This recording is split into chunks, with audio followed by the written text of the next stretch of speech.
Welcome to the Group F Marketing Simulation Final. Our group is Superbikes, and we're going to be going over some of the strategies and course concepts we applied to achieve the top result in our subset of the simulation. So we're going to be using the 4 Ps, and I'm going to start with product. So we're going to start with the 2 questions: segmentation and targeting, and value proposition and positioning. So for segmentation, we used benefit, demographic, and geographic based on the list of customer needs, the prices they were willing to pay, what area they lived in. We initially prioritized mountain bikes, but we switched to recreation as we were gaining higher market share and profits there.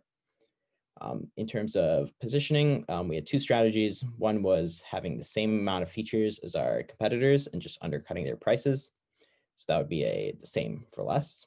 And then we also had one where we would put all the high-end R&D, gears, tires, brakes on our bikes based on which segment we were targeting.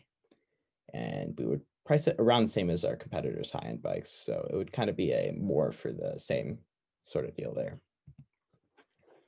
In terms of our brand architecture, we started out with 1 bike in each of the 3 segments, and then we expanded to a Pro and Light model, so 3 total in each segment.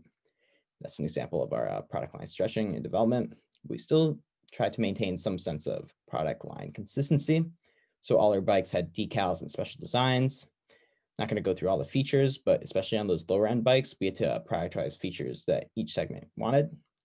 And so we could still have some sense of value to the customer while maintaining high percentages of profits. In terms of brand equity, we did esteem branding. Well, we tried to go for it. Hard to control in the simulation, but we want to be regarded as like a high-end brand by our customers, and hence the name Superbikes.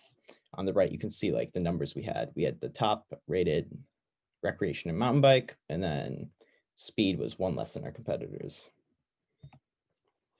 So some takeaways, the life cycle, obviously, our light bikes didn't work that well. They were loss leaders, we were losing money. So we took them out after 1 quarter, want to be perceived highly by our customers. And then this question of profit versus market share, if you check the right, we only had about a third, 35% of the market share, but we had the highest cumulative balance scorecard.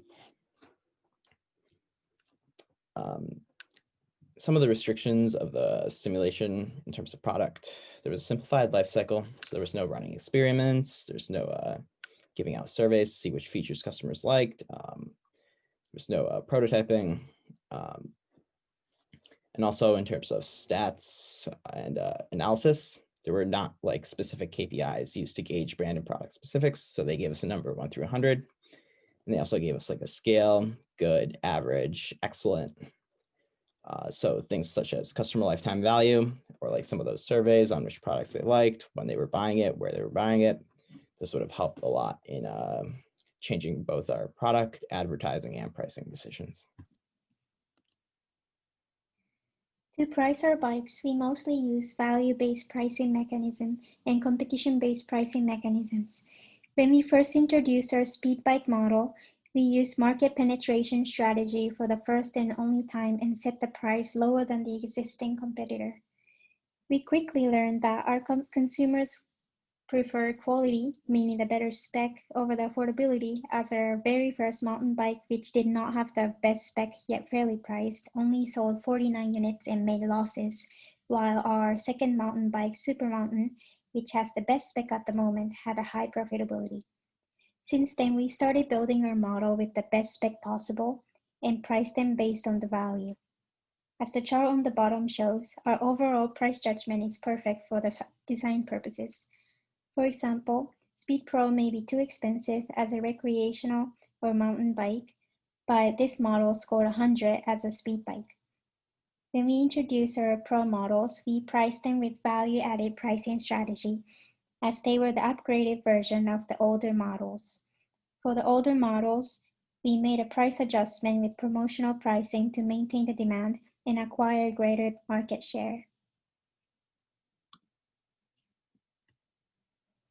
We started with Rio because our primary focus was mountain bikes and we wanted to avoid the high level of competition in New York City, but we opened stores in all 4 locations by the 5th quarter.